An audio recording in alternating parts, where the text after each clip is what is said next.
сайхан. Энэ сайхан дэлгэр цагаар Монгол түмэн зовлон бэрхийг туулан байж, зогсолтгүй урагш тэмцсэн байж, эцэг өвгдийн голом там манаж үлдсэний баяр, эрх чөлөөний салхиар амьсгаж буйн багтал, үндэсний их баяр наадман хийдгээ.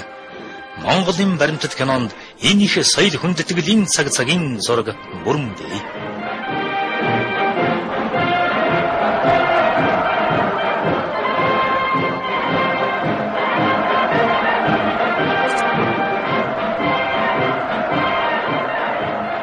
Ярмгийн дэмжид Улаанбаатарын тэр чигээрийн нүүж очоод хот хүрээ улам буудалж хоног хугацаа сонгон цэнгэлэг байсан цаг үе. Төв зэнгэлд хүрээлэнтэй болж түн дотор баярлдаг болсон арай хожуу үеийн түүхэн дурсууд Сүхбаатарын талбайд баярын парад болж төр засгийн удирдлагууд Сүхбаатар Чойсонгийн бунхан дэндэр дээрээс ард түмэнтэйгээ мэдчилж түмэн олон нь тэднийг бурханчлан хүндэтгэл үзүүлдэг байсан үегээд цагийн өнгө төрхийг ирээдүйн монголчууд хэдэн зууны турш кино хайснаас шимтэн үзсээр байх болно.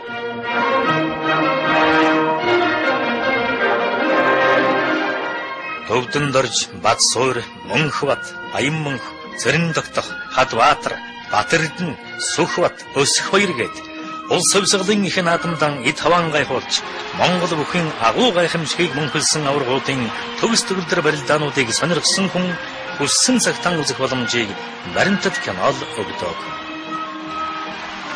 Төрийн хүн их баяр зэнгүүнд 10 гаруй удаа төрүүлж, учир мэдэхгүй гадныханд нэр нь цол мэт ойлгогдох болсон их авраг Бадмаанямбуугийн Батэрдэн 24 насндаа заан цолтой байхтан анхны түрүүгэн авсан дурсгалд мөчиж, Монгол бүхийн домог болсон 2 мөнх хэмээгдэгч Мөнхбат Баянмөнх нарын цэл залууг энд дүрж, авраг биетэйч хүүхдэргүй цайлган Хадбаатар аваргын хаттай хүчтэй барилдаанч өөр хаанч биш гагцгүй Монгол кинонд л бий.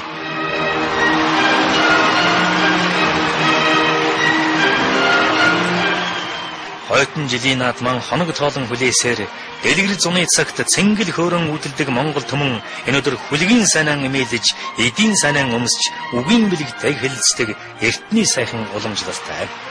Тийм болохоор тэр наадам, тэр цаг үеийн хувцас, гоёл, чимэг зүйлтний янз байдал ямар байв гэдгийг хүртэл хэдэн зуун жилийн дараа судалж сонирхохыг хүссэн хэн боловч гагцхүү баримтат кинонд үлдсэн амьд дөрүүдээс л олж чадна гэд бодохоор түүхэн дурсын ач холбогдол юутай их байв.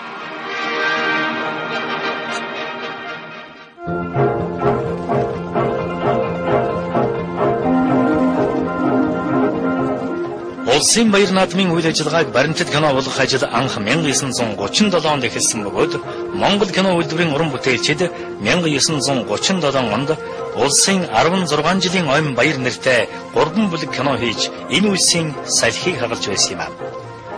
1946 оны ардын хувьсгалын ойгоор зохиолч Дэсингэ, найруулагч Лувсан Жанс, болд оператор Жигжид, хөгжмийн зохиолч Дамдансран мөрдөрж нарын бүрэлдэхүүнтэй баг тус гар тогтносон Монгол улс хэмээх 10 бүлэг бүрэн хэмжээний уран сайхны кино бүтээсэн нь Монгол улсын эдийн засаг, нийгэм соёлын бүхий салбарын ололтыг хураангуйсан үнэт бичиглэл болсон энэ.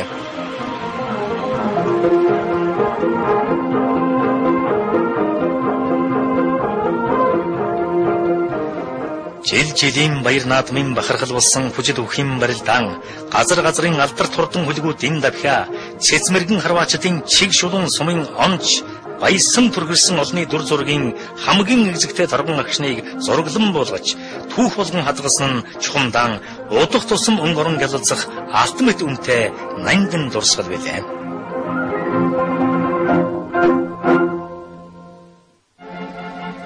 Мянган 984 оны 8 дугаар сард Юмжаагийн Сэдэн бол албан тушаалаас нь чөлөөлөгдөж, Жамбын Батмөнх түүний оройг залгалаа. Айдуу зөөлөн энэ улс төрч 1989-с 90 онуудад өрнөсөн ардчилсан хувьсгалыг хүчээр нухчин дарах саналаас татгалзаж, алсын хараатай бодлого барьснараа Монгол орон ардчиллын замаар замнах боломжийг нээцэж өгсөн түүхэн гавьяатан онцог улирах тусам энэ гавьяа нь улам тод томрон харагдах болно гэгддэг байлээ.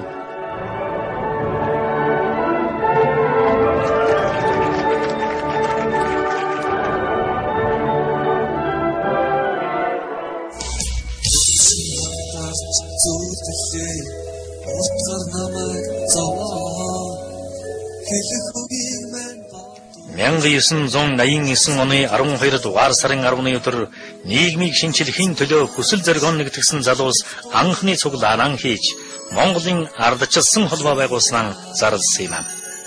Нийгмийн шин тогтолцоо, эрх чөлөөг хүсэмжлэгч олон түмний хөдөлгөөн удалгүй үндэсний шинж чанартай хувьсгал болон өрнөж, хэдхэн сарын дараа олон намын тогтолцоо бүрдэж Монгол орн ардчлалын замыг эргэлт буцалтгүй сонгосон билээ.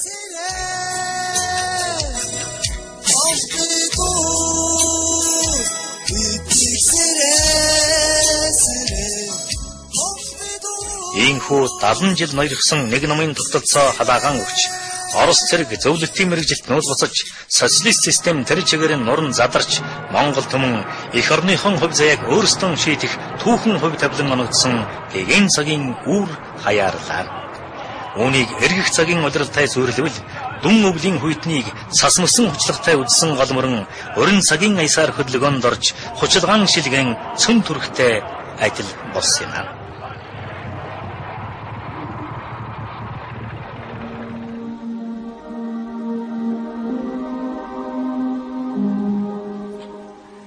Мянга 990 оны ардчилсан хувьсгал нийгэм эдийн засаг, оюун санааны бүхий л салбарт өөрчлөлт авчирсан бөгөөд энэхүү эрс шилжилтийн завсрын цөм хэдэн жилд монголчууд эдийн засгийн тун хүндхэн зурвас үеийг үзэж туулсан юм.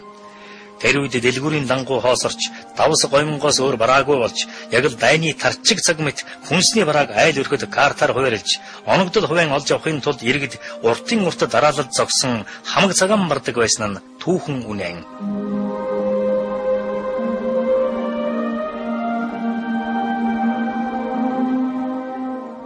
Арихэ тамхи ховордож, спиртийн бүтээгдэхүүн дамлан зарагч, хурамчаар үйлдвэрлэж борлуулагч, шагч тамхи бүлэг үүсч байлаа. Энэ бүхэн гэмтийн явдал байгаагүй бөгөөд төвлөрсөн төлөвлөгөөд эдийн засгийн бодлого мохортолд орж, хүчээр барьж байсан социалист систем задран унсны улмаас хаасайгүй хямрал хүндрэл үүсч эхэлсний илрэл байлаа.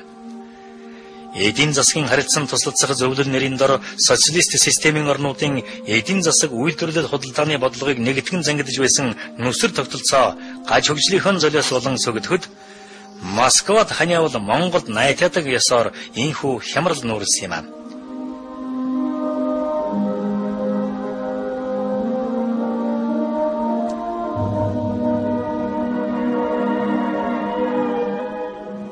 Талхны дараалал зогссон балчир хүүхэд олонний хөл дөрвдэж, өвгд эмэгд ийм бие муудаж байсан гонигт түүхийг бид мартах учиргүй.